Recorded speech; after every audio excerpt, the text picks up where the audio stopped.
पूर्णमिदं पूर्णात् पूर्णमुदच्यते पूर्णस्य पूर्णमादाय पूर्णमेवावशिष्यते.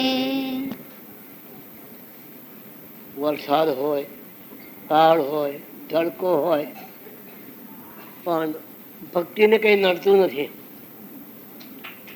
જે કંઈ નડે જ આપણા મનને, અગર આપણા તનને. બાકી ભક્તિને કંઈ નડતું નથી. જે નડે છે આપણા મન અગર તન, એ બેને નડી જાય. બાકી તો અખંડ ચાલ્યા કરે. આજે જ્યાં જોઈએ ત્યાં મનુષ્ય આ પરિત્રણશીલ જગતની સાથે અનેક વિચારોના પ્રવાહમાં દોડતો હોય છે. મન અનેક વિચારના પ્રવાહનું એક કેન્દ્ર સ્થાન. દરેકને આનંદ જોઈએ, કોઈનું દુઃખ જોઈએ નહીં.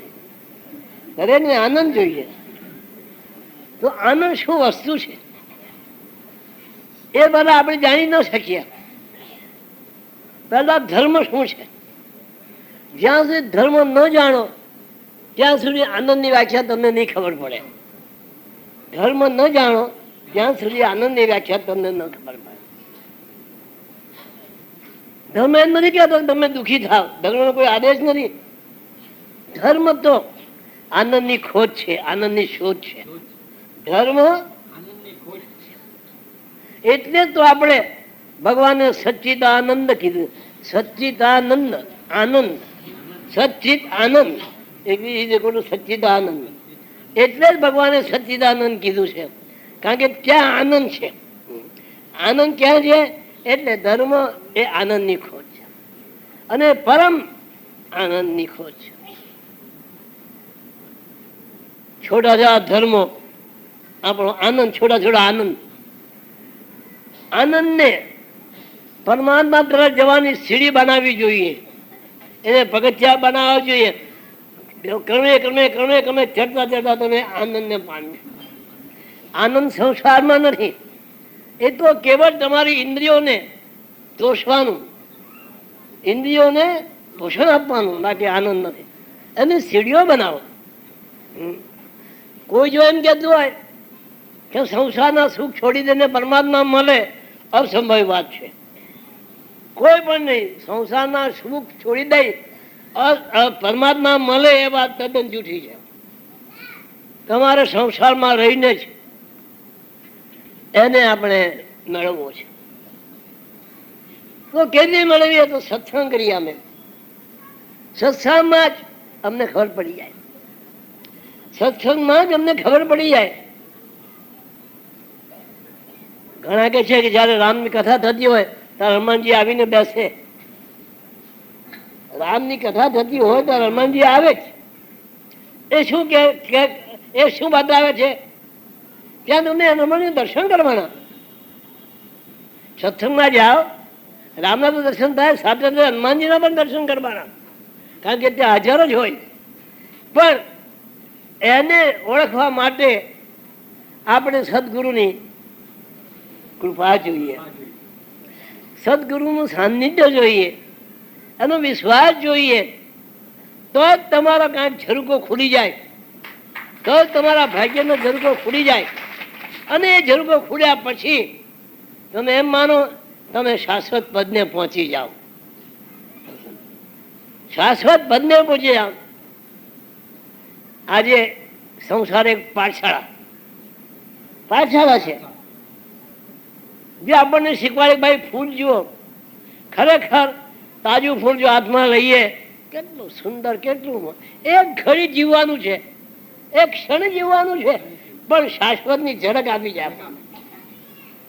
ઇન્દ્રધનુષ કેટલા રંગો છે, એવા આપણામાં રંગો ભરાવા જોઈએ, એવા રંગો ભરાવા જોઈએ. ફૂલ જેવું આપણું હૃદય કમળ બનવું જોઈએ. ભલે ને કાલે જાય, પણ આજે તો તમને ઝડક આપી દો મારી શાશ્વતની, શાશ્વતની ઝડક. ફૂલ શાશ્વતની ઝડક આપી દે. અને મનુષ્ય માથે બધું જ છે. તમે કોઈ પક્ષીને કોઈ ધૂળી ધકાવીને બેઠેલો જોયો રાખોડો છોડીને? કોઈ પક્ષી જોયો? તારે ત્રિશૂળ ગાડીને બેઠેલો કોઈ પક્ષી જોયો? કોઈ પક્ષી ત્રિશૂળ ગાડીને ધૂળી ધકાવીને બેઠેલો જોયો? માણસ જ હોય શકે, પક્ષી ન હોઈ શકે. કારણ જે મનુષ્યને આપ્યું છે તમારી સાથે જ આપેલું છે. તમારી જાત, આયુ અને તમને જે આપ્યું છે એને મનુષ્ય ધારે તો બધું જ કરી શકે છે, પણ મનુષ્ય તરંગિત થઈ ગયો, વિચારમાં ચંચળ મન થઈ ગયું અને સંસારમાં સંતોષ જ એને ન મળે. મારે આ જોઈએ, મારે તે જોઈએ, મને તે જોઈએ, આમ કરતા કરતા એની જિંદગી પસાર થવા માંડી તો એને સુખ અને આનંદ ન મળ્યો.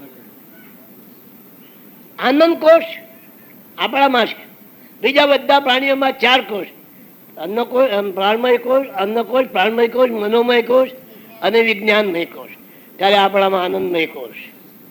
કૂતરા પશુઓમાં નથી. જો પશુઓને આનંદ છે કોઈ દિવસ? તમે જુઓ, આનંદમય કોષ હોવાથી આપણને જ્ઞાન છે. આપણે જો વૈશાખ મહિનામાં નદીમાં નહીં પૂન મળે, કૂતરો નાય તો નહીં મળે, કારણ કે એનો સેન્સ નથી, કૂતરાને ખબર નથી, અપસેટ માઇન્ડ છે, માઇન્ડ એનું બિલકુલ નથી.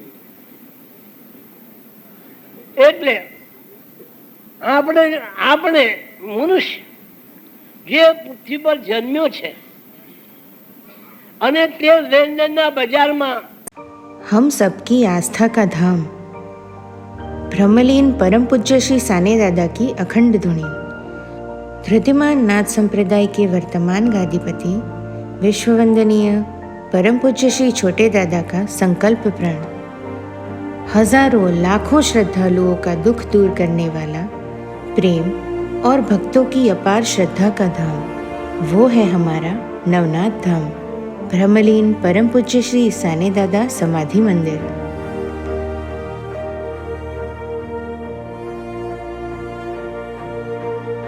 धृतिमान नाथ संप्रदाय के वर्तमान गादीपति विश्ववंदनीय परम पूज्य श्री छोटे दादा के प्रखर और प्रबल नेतृत्व के अंतर्गत ये भव्य मंदिर आकार ले रहा है। ब्रह्मलीन परम पूज्य सद्गुरु श्री साने दादा समाधि मंदिर निर्माण कार्य एक धार्मिक यज्ञ कार्य है, जिसमें आहुति रूप में तन, मन, धन का समर्पण करके पुण्य प्राप्ति के अधिकारी बनिए और आत्मभाव से तेरा तुझको अर्पण की मानस वृत्ति से अपना सहयोग अवश्य दें। मन से देंगे तो भीख कहलाएगी, विश्वास से देंगे तो दान कहलाएगा, आत्मभाव से देंगे तो धर्म या कर्तव्य कहलाएगा। आपका दान माँ विमला अखूट अन्न क्षेत्र ट्रस्ट में करें। आपका दान मूल्य आर्टिकल 80G के तहत आयकर से राहत दायरे में आएगा। दान करने के लिए संपर्क करें 9726970692 और 99137199765।